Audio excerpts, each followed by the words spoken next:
Hello. I've got a bathroom remodel here I'm going to show you. I'm going to put a clip in of a little video I have beforehand. I forgot to take some real good before pictures, but I have a small video. I have some other shorts, and then I will come back at the end and do a little video. So I'll see you in a sec.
Okay, and that was it, and here it is.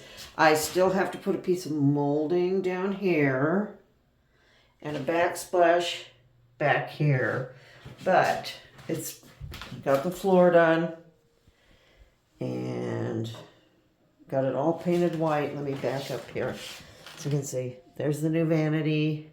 I really, really like it. And there's the medicine. The light I'm okay with for now. It's not bad. There's the medicine cabinet. I was shocked they still made these. Those are like from the 50s, 60s. And this is modern. It's not mid-century modern, but it is modern, and they seem to go together. And it looks okay with the floor. I like the floor. I didn't like the process of doing the floor with glue. It's not self-stick. You had to use glue, but actually I think it works better in the long run. It's just really a pain to do. It was so not fun. See, we need to put this back up. I need to do a door jamb, but it's pretty much, we're all done here. It's hard to get an angle back here. But this sink, I love this sink. It's acrylic matte finish. It's kind of hard to see here, but this is not a real drawer. But and there's all my stuff. But it's just, this kind of thing here. So this is done. So hopefully that's kind of my last project at the house for a while, besides painting the hearth, which is kind of nothing. So I will see you later. Bye bye.